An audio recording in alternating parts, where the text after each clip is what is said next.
Evening my dear, मैं राजमणि सिंह और आप लोग अभी राजमणि इंग्लिश के यूट्यूब चैनल को देख रहे हैं। तो इन दिनों जो है आप लोग का कॉमन एरर धमाका सेट यानी 500 कॉमन एरर का सीरीज चल रहा है। चलिए इसको अच्छे से फॉलो कीजिए। आप लोग को बहुत सारी शिकायत हो गए क्योंकि पिछले हफ्ते यानी पिछले जो वीक था यानी मैं वीडियो अपलोड नहीं कर पाया था। रीजन क्या है आप लोग को पता है, मेरे घर में शादी था, इस वजह से मैं वीडियो अपलोड नहीं कर पाया था। लेकिन आज से रेगुलर आप लोग को वीडियो आप लोग तक पहुंचेगा। आप लोग पहले की भांति एंजॉय कीजिए और पूरे मजा लीजिए। अगर कहीं भी प्रॉब्लम है तो कमेंट बॉक्स में जाके कमेंट कर दीजिएगा और साथ में राजमणि इंग्लिश के यूट्यूब चैनल को सब्सक्राइब जरूर कर लीजिएगा। तो चलते हैं हम लोग क्वेश्चन नंबर 81 की ओर। Economists assume that inflation will average around 5% over the next few years.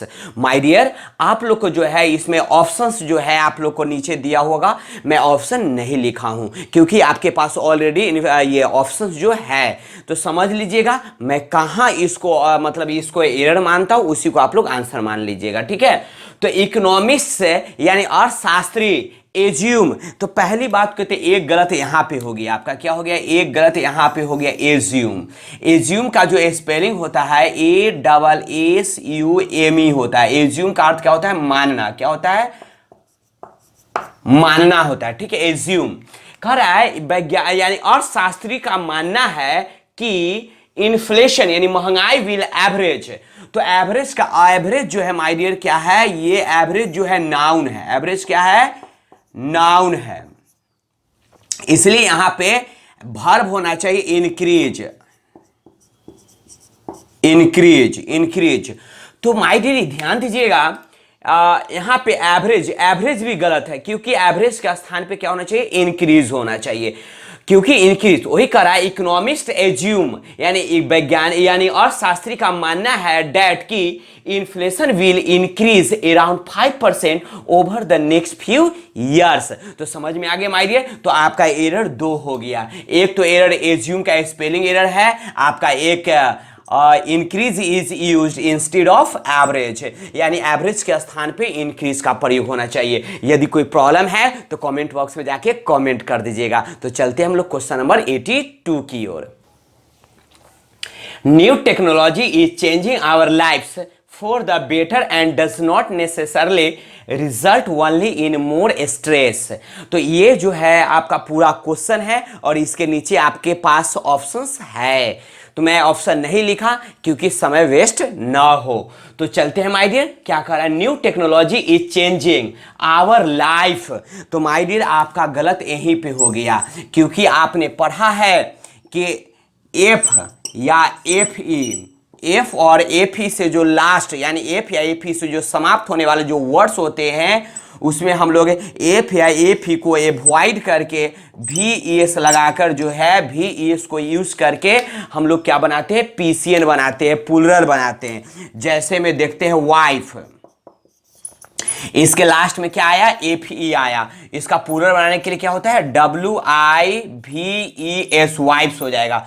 उसी तरह LIFE लाइफ है तो LIVES लाइफ्स हो जाएगा माय डियर। तो ये जो लाइफ्स जो LIFES जो लिखा है ये तो गलत है। तो यहाँ पे अगर आवर के जगह पे अगर आवर है ये प्लूरल है तो अगर मानिक चलिए यहाँ पे प्लूरल देना हो तो LIVES ये जाना चाहिए था। तो क्लियर हो गया माय डियर। वही करा, न्यू टेक्नोलॉजी चेंजिंग यानी जो नया टेक्नोलॉजी है वो बदल रहा है क्या चीज को, हमारे जिंदगिया को। ठीक है ना, for the better and does not necessarily result only in more stress. तो क्लियर हो गया। यदि कोई प्रॉब्लम है तो कमेंट बॉक्स में जाके कमेंट जरूर कीजिएगा। और इस सेट के नीचे जो अभी आप सेट नंबर 9 पढ़ रहे हैं, इस सेट के नीचे आपको जो है सेट नंबर 10 का पीडीएफ रखा हुआ है, उसको जाके बना लीजिएगा और उसका वीडियो मैं नेक्स्ट क्लास में लेकर आऊंगा। तो चलते हैं हम लोग क्वेश्चन नंबर 83 की ओर। Rising prices of food grains will have an adverse impact on developing countries। तो माय डियर इसमें एरर क्या है, देखिए राइजिंग प्राइसेस यानी जो किसका, तो फूड ग्रेन का यानी जो खाद्य पदार्थ का जो प्राइसेस जो है वो बढ़ रहा है, will have an adverse impact. Adverse का मतलब क्या होता है, विपरीत। ठीक है, अपोजिट यानी एडवर्स इम्पैक्ट यानी उसका जो है विपरीत प्रभाव पड़ा है, पड़ेगा, ठीक है, ऑन डेवलपिंग कंट्रीज, किस पे, डेवलपिंग कंट्री पे पड़ चुका है माय डियर। तो यानी इसमें कोई भी एरर नहीं है। इसका जहां भी आप देखिएगा आपके ऑप्शन जो दिया हुआ है उस ऑप्शन में नो एरर, नो एरर जहां भी हो वो आपका आंसर जाएगा, क्योंकि कह रहा है rising prices of food grains, यानी जो फूड ग्रेन्स के जो बढ़ता हुआ जो प्राइसेस है will have an adverse impact, यानी वह क्या करेगा, एक विपरीत प्रभाव डाल चुका है किस पे, ऑन डेवलपिंग कंट्रीज पे, यानी जो भी डेवलपिंग कंट्रीज है उस पे। चलिए, यदि इसमें कोई प्रॉब्लम है तो कमेंट बॉक्स में जाके कमेंट जरूर कीजिएगा और साथ में वीडियो को लाइक जरूर कर लीजिएगा। तो चलते हम लोग क्वेश्चन नंबर 84 की ओर। More than half the budget has been spent on modernizing the factory। तो माय डियर इसमें एरर कहाँ है, इस चीज को ध्यान दीजिएगा। आपका एरर यही है, क्योंकि आप थोड़ा देर पहले भी पढ़ चुके पिछले क्वेश्चंस में, HALF हाफ, हाफ हो गया, यानी अगर हाफ ये SCN हो गया, यदि इसका प्लूरल बनाना हो, PCN बनाना हो तो क्या करना है, हाफ से एफ या एफ को हटा के VES को यूज करना है, तब ये PCN होगा।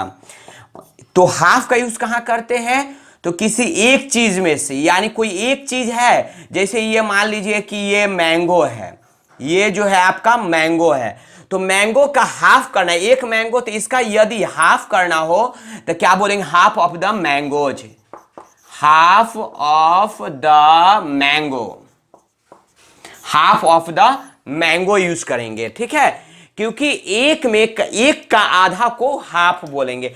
लेकिन जब एक से ज्यादा हो, मोर देन टू हो, more than two, more than two हो, जब 5 यानी 10 है, 10 का आधा करना हो, देन वी यूज हाल्फ्स, HALVES हाल्फ्स। तो यहां पे क्या होगा, बजट है, तो कोई एक बजट है, बजट का आधा, वही कह रहा है मोर देन हाफ, तो यहां पे यूज जो होगा माय डियर क्या होगा, हाफ होगा। More than half the budget has been spent on modernising the factory.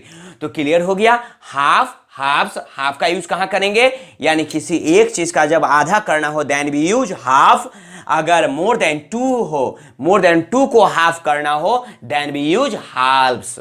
Clear हो गया। यदि कोई प्रॉब्लम है तो कमेंट बॉक्स में जाके कमेंट जरूर कीजिएगा, साथ में राजमनी इंग्लिश के यूट्यूब चैनल को सब्सक्राइब भी कर लीजिएगा। तो चलते हम लोग क्वेश्चन नंबर 85 की ओर। The company has pushing its executive to generate more than a million orders.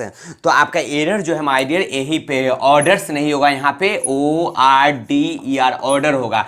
जब बाइंग यानी बाइंग और परचेजिंग यानी परचेजिंग या सेलिंग की बात हो देन वी यूज ऑर्डर। जब परचेजिंग की बात हो या सेलिंग की बात हो देन वी यूज ऑर्डर। यानी जब कोई सामान के लिए हम ऑर्डर देते हैं तो ऑर्डर्स नहीं होता, ऑर्डर्स जब ये होता है तो इसका मतलब क्या हो जाता है, आदेश। ये ऑर्डर जो हो गया इसका अर्थ हो गया आदेश हो गया। क्या हो गया, आदेश हो गया। और ये जो ऑर्डर है इसका ऑर्डर जो होता है परचेजिंग में या सेलिंग में जो हम लोग ऑर्डर देते हैं तो वो ऑर्डर होता है। इसी ऑर्डर का अर्थ ऑर्डर भी होता है। जिस तरह अल्फाबेट, अल्फाबेट का अर्थ क्या होता है, वर्णमाला, और अल्फाबेट्स मतलब भाषाएं, लैंग्वेज है ना। एयर, AIR एयर, एयर का अर्थ क्या होता है, हवा। एयर्स, तो एयर्स का अर्थ क्या होता है, हाव भाव होता है। उसी तरह माय डियर ऑर्डर और ऑर्डर्स में यही फर्क है। तो क्लियर हो गया। The company has pushing its executives to generate more than a million order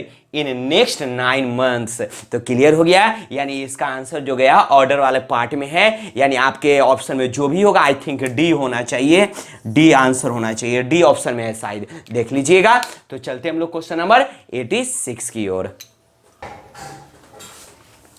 Rajguru asked the servant to hang two identical golden pots from identical chain। तो my dear इसमें एरर क्या है देखते हैं। Rajguru asked the servant to hang two identical golden pots।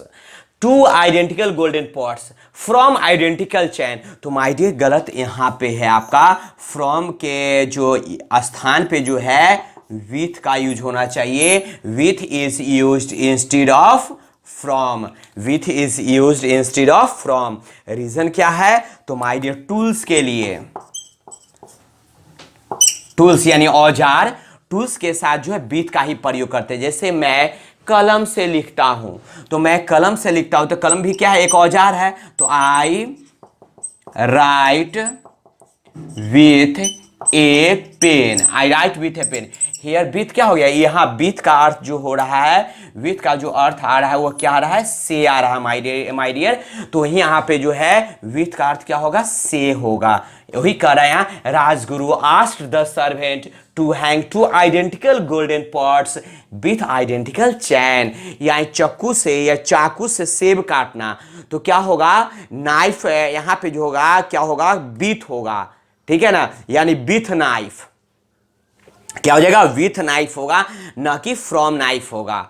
Clear? तो समझ में आ गया माय डियर। यानी जब कोई टूल से, कोई औजार से जब कोई काम होता है, देन भी use with, we can't use from. वहां पे हम लोग फ्रॉम का यूज नहीं कर सकते हैं। तो क्लियर है? यदि कोई प्रॉब्लम है तो कमेंट बॉक्स में जाके कमेंट जरूर कीजिएगा।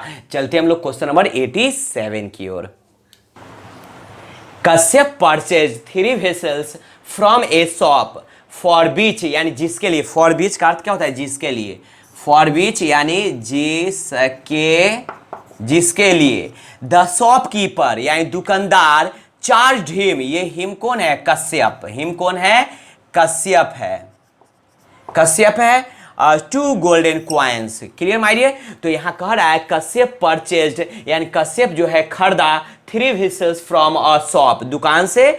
फॉर ए बीच, जिसके लिए। द शॉपकीपर दुकानदार चार्ज कश्यप, यानी कश्यप को चार्ज किया कि 2 गोल्डन क्वाइन, क्या आप 2 गोल्डन क्वाइंस आप दीजिए। तो यानी इसका आंसर जो हो गया माय डियर ई हो गया। नो एरर है। क्या है? नो एरर, इसमें कोई गलतियां नहीं है माय डियर। दूसरी बात माय डियर, इन दिनों लॉकडाउन के वजह से जो है क्लास लो या इंस्टीट्यूशन हो, कोचिंग संस्थान हो या स्कूल्स हो, कॉलेजेस हो, सबको जो है यानी जो सेंट्रल गवर्नमेंट का जो गाइडलाइंस है और बिहार गवर्नमेंट का जो गाइडलाइंस है उसको 31 जुलाई तक बंद कर दिया गया है फिर से। तो माय डियर एग्जाम भी जो एसएससी का जो टेंटेटिव डेट दिया गया था या जो भी बिहार दरोगा है या जो भी एग्जाम का डेट दिया गया था, मे बी वह इधर उधर हो सकता है, लेकिन आप इधर उधर मत होइए माय डियर, क्योंकि यह भटकने का समय है। आप अच्छे से पढ़िए, अच्छे से मेहनत कीजिए। जिस दिन एग्जाम ले ले, आज ले ले, 10 दिन बाद ले, महीना भर बाद ले, उस समय हम अच्छे से प्रिपरेशन करके रखेंगे तो उस समय हम अच्छे से एग्जाम दे सकेंगे। ये नहीं कि एग्जाम नहीं लेगा, चलो बैठते हैं घर में, तो फिर ये अभी का बैठा हुआ बाद में बहुत आप पछताइएगा। इसलिए मेहनत कीजिए और समय का वेट मत कीजिए, ठीक है? समय का इंतजार मत कीजिए, समय चल रहा है, वो अपनी गति की ओर है। हम लोग भी समय के साथ बढ़ते चले, इसलिए अच्छे से पढ़ाई कीजिए, ठीक है? तो चलते हम लोग क्वेश्चन नंबर 88 की ओर। One day Vikas saw a young man about to jumping। माहिती यहाँ ध्यान दें, about to jumping, ये जो है जंप होगा। क्या होगा? Jump is used instead of jumping, क्योंकि याद रखिएगा my dear about to plus verb 1 का यूज होता है माय डियर, ठीक है ना? अबाउट टू प्लस वर्ब 1 का यूज होता है। तो वन डे यानी एक दिन, विकास ए यंग मैन, एक दिन विकास जो है यंग मैन को देखा about to jump into a well, कुआं में कूदते हुए, है ना? कूदने ही वाला था। तो माय डियर ये अबाउट टू प्लस वर्ब 1, याद रखिएगा इस चीज को, अबाउट टू प्लस वर्ब 1। दूसरी बात माय डियर 89 और 90 शायद आपके क्वेश्चन में नहीं था क्योंकि कट गया था। चलिए कोई बात नहीं है, और इसको अच्छे से बनाइए और अच्छे से पढ़िए, और साथ में डिस्क्रिप्शन बॉक्स में जो है सेट नंबर आपका 10, क्योंकि सेट नंबर अभी 9 चल रहा है, ये धमाका का सेट नंबर 10 का जो है क्वेश्चन रखा हुआ है, उसको अच्छे से बना लीजिएगा माय डियर, बहुत अच्छे से बना लीजिएगा। और साथ में या नेक्स्ट डे वो जो आप बनाइएगा उसका मैं वीडियो लेकर आऊंगा, और अच्छे से यदि इसमें कोई भी प्रॉब्लम होगा सेट 9 में तो आप कमेंट बॉक्स में जरूर कमेंट कीजिएगा, क्योंकि आप देख रहे हैं कि आपका हर एक कमेंट का मैं रिप्लाई करता हूं। तो इसलिए आप अच्छे से पढ़िए, मन से पढ़िए, और कोई भी प्रॉब्लम, अगर आपको एक्स्ट्रा कोई टॉपिक पढ़ने की इच्छा हो तो आप कमेंट बॉक्स में जाके कमेंट कीजिएगा, मैं उसका एक्स्ट्रा क्लास लेकर आ जाऊंगा एक दिन में, और आप लोग, क्योंकि आपसे सबको फायदा होगा। तो चलते हैं, फिर मिलेंगे हम लोग नेक्स्ट वीडियो में।